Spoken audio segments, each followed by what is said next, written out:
Hello everyone, welcome back to my channel. आज मैं आपके साथ शेयर करूंगी जनरल सुपर इंस्पायर्ड ड्रेस, जिसे मैंने फैब्रिक की हेल्प से क्रिएट किया है। आप इसे साड़ी से, दुपट्टे से भी आसानी से क्रिएट कर सकते हैं। सो फ्रेंड्स, वीडियो शुरू करने से पहले अगर आप मेरे चैनल को सब्सक्राइब नहीं किया है तो प्लीज़ से ज़रूर कर ले और बेल आइकन भी प्रेस करना ना भूलें, ताकि आपको मेरी आगे की आने वाली नोटिफिकेशन तुरंत मिल जाए। So friends, now let's get start. सबसे पहले फैब्रिक को हाफ में फोल्ड कर लीजिए, जैसे कि आप देख रहे हैं। उसके बाद आप इसे अगेन फोल्ड कर लीजिए। यहाँ हम सबसे पहले ड्रेस की बॉडी क्रिएट कर रहे हैं। उसके बाद आप अपनी कोई भी कुर्ती या टॉप रख के फोल्ड करके फोल्डर साइड पे प्लेस करते हुए कुछ इस तरीके से मेजरमेंट ले लीजिए। सबसे पहले हम यहाँ हाइट ले रहे हैं, तो यहाँ हम 15 इंच की बॉडी क्रिएट कर रहे हैं। उसके बाद हम शोल्डर, आर्म होल्स और साइड की फिंग ले रहे हैं। उसके बाद हम यहाँ नेक की मार्किंग लेंगे 4 inch length wise and 3 inch breadth wise. दोनों ही पॉइंट्स को मार्क करते हुए हम एक कर्व लाइन ड्रॉ कर लेंगे और ये सारी मार्किंग एरिया को हम सिंपली सिजर की मदद से कट कर लेंगे। तो फ्रेंड्स, यहाँ मेरी सारी कटिंग हो चुकी है। अब आप इसे ओपन कर लीजिए। ओपन करने के बाद मैं अपने बॉडी पे अस्तर अटैच कर रही हूँ, क्योंकि ये थोड़ा शेयर है। तो मेरे पास ये ऑरेंज कलर का थोड़ा सा लाइटली एक शेड डार्क है, क्योंकि मुझे मैचिंग नहीं मिला था। अगर आपको एग्जैक्टली मैचिंग मिले तो आप मैचिंग का अस्तर लगाइए, मैचिंग कलर का। और उसके बाद कुछ इस तरीके से प्लेस करते हुए आप इसके शोल्डर और नेक को और आर्म होल्स को और साइड की स्लाइड फिटिंग स्टिच कर लीजिए। तो आप देख रहे हैं मैंने अस्तर को उसके ऊपर प्लेस करते हुए अटैच कर लिया है। अब आप इसे one above the other place कर लीजिए। प्लेस करने के बाद उल्टा प्लेस करते हुए अपना शोल्डर और नेक की हेमिंग दे दीजिए। तो फ्रेंड्स, यहाँ मैंने शोल्डर अटैच कर लिया है और नेक की हेमिंग दे दिया है। अब यहाँ मेंशन करेंगे मेरा फ्रंट है, ये मेरा बैक है। हमें इसलिए मेंशन करना है क्योंकि फ्रंट पे मुझे डार्ट अटैच करना है, डार्ट क्रिएट करना है, और बैक पे मुझे चेन अटैच करना है। तो डार्ट क्रिएट करने के लिए सबसे पहले मैं आर्म होल्स का सेंटर पॉइंट मार्क कर लूंगी। उसके बाद जो मेरी कमर है वहां से भी मैं सेंटर पॉइंट मार्क कर लूंगी। उसके बाद मैं दोनों ही साइड से कुछ इस तरीके से सेंटर पॉइंट मार्क कर लूंगी और दोनों ही पॉइंट्स को कुछ इस तरीके से ज्वाइन कर लूंगी। ज्वाइन करने के बाद फैब्रिक को अंदर लेते हुए, थोड़ा सा फैब्रिक को अंदर लेते हुए इस तरीके से पकड़ते हुए उल्टे की तरफ हमें पकड़ना होगा और स्टिच कर लेना होगा। अब हमें बैक पे चेन अटैच करना है, तो हम कमर का सेंटर पॉइंट मार्क कर लेंगे। वहां से हम एक स्ट्रेट लाइन ड्रॉ कर लेंगे और इसे कट कर लेंगे।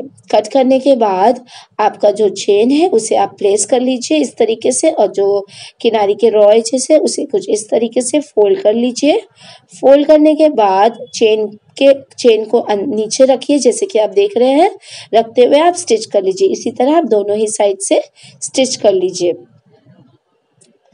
सो फ्रेंड्स, ये आप देख रहे हैं मैंने यहाँ चेन भी लगा लिया है और डार्ट भी लगा लिया है। अब हमें टॉप पे लेस अटैच करना है, तो टॉप से मैं मेजर कर ली हूँ 3 इंच पे और वहां से एक स्ट्रेट लाइन ड्रॉ कर लिया है। और ये लेस मैं इस पे टाक सकती हूँ। आप नीडल थ्रेड की मदद से भी टाक सकते हैं या ग्लू गन की मदद से स्टिक कर सकते हैं। तो यहाँ मैंने लेस अटैच कर लिया है। अब हमें स्लीव क्रिएट करना है।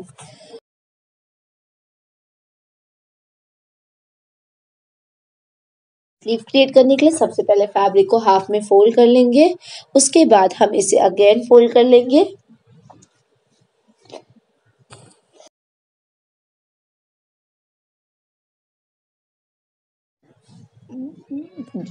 जहां आपका फोल्डेड साइड है वहां पे आप एक पॉइंट ड्रॉ कर लीजिए। फिर वहां से आप अपना आर्म होल्स का मेजर ले लीजिए। जैसे कि मेरे यहाँ 7 है तो मैं 7 ले रही हूँ। फिर वहां से आप 1 इंच और ले लीजिए और दोनों ही पॉइंट्स को आप ज्वाइन कर लीजिए। उसके बाद आपको जितनी लंबी स्लीव क्रिएट करना है उतना आप मार्क कर लीजिए। जैसे कि मैं यहाँ 17 स्लीव क्रिएट कर रही हूँ तो मैं 17 इंच पे मार्क कर ले रही हूँ। फिर आपका जितना भी कलाई का मेजरमेंट है आप उतना ले लीजिए। जैसे कि मेरे यहाँ 5 है तो मैं यहाँ 5 इंच मार्क कर रही हूँ वहां से, और सारे ही पॉइंट्स को हम ज्वाइन कर लेंगे कुछ इस तरीके से। ज्वाइन करने के बाद हम इसे कट कर लेंगे।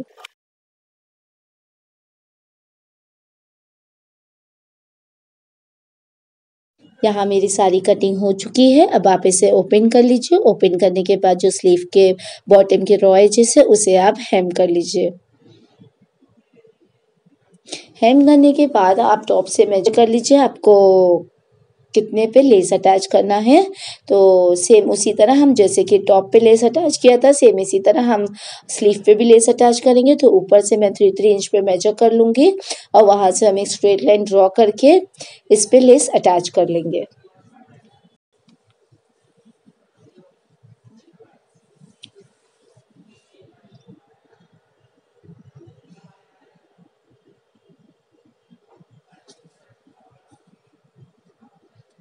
सो फ्रेंड्स, जैसे कि आप देख रहे हैं मैंने स्लीव लेस इस पे अटैच कर लिया है। अब हम इसे अपने टॉप पे अटैच करेंगे।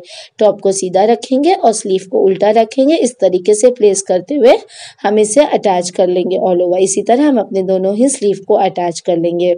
सो फ्रेंड्स, यहाँ मैंने अपने दोनों ही स्लीव को अटैच कर लिया है। अब आप इसे फ्लिप कर लीजिए। फ्लिप करने के बाद आप इसकी साइड की स्टिचिंग दे दीजिए। सो फ्रेंड्स, यहाँ मैंने अपनी साइड की स्टिचिंग दे दिया है। अब आपको नीचे का फ्लोर क्रिएट करने का है। तो फ्लोर क्रिएट करने के लिए मैंने नीचे का वेस्ट अपना मेजर कर लिया है। मेजर करने के बाद आप 1 इंच और ले लीजिए सीम अलाउंस के लिए। तो फैब्रिक को कुछ इस तरीके से हाफ में फोल्ड कर लीजिए। उसके बाद आप मेजर कर लीजिए आपको कितना वेस्ट है। आपका जितना भी वेस्ट है, जैसे कि मेरा यहाँ वेस्ट है 32, तो मैं यहाँ 17 ले रही हूँ। तो वहाँ से हम एक स्ट्रेट लाइन ड्रॉ कर लेंगे। 17 इंच पे मार्क करने के बाद वहाँ से हम पूरा एक स्ट्रेट लाइन ड्रॉ कर लेंगे, क्योंकि आपका नीचे का फ्लोर एग्जैक्टली स्ट्रेट रहेगा। और जहाँ फोल्डेड पार्ट है उसे भी आप कट कर लीजिए। तो आप देख रहे हैं मैंने ये मेरा फ्रंट है और ये मेरा बैक है। इसके जो ऑल 3 रॉ एजेस है जो साइड के, उसे आप हेम कर दीजिए। तो आप देख रहे हैं मैंने तीनों ही रॉ एजेस को हेम कर लिया है। अब हम इसे अपने टॉप पे अटैच करेंगे। टॉप को सीधा रखेंगे और फ्लोर को उल्टा रखेंगे। इस तरीके से प्लेस करते हुए हम इसे अटैच कर लेंगे। इसी तरह हम अपने बैक के भी फ्लोर को अटैच कर लिया है। तो आप देख रहे हैं मेरा ये टॉप रेडी हो चुका है। अगर आपको मेरा आज का सिंपल सा DIY पसंद आया है तो लाइक शेयर कमेंट जरूर करना, सब्सक्राइब करना ना भूलना। Thank you for watching. Bye bye till the next time.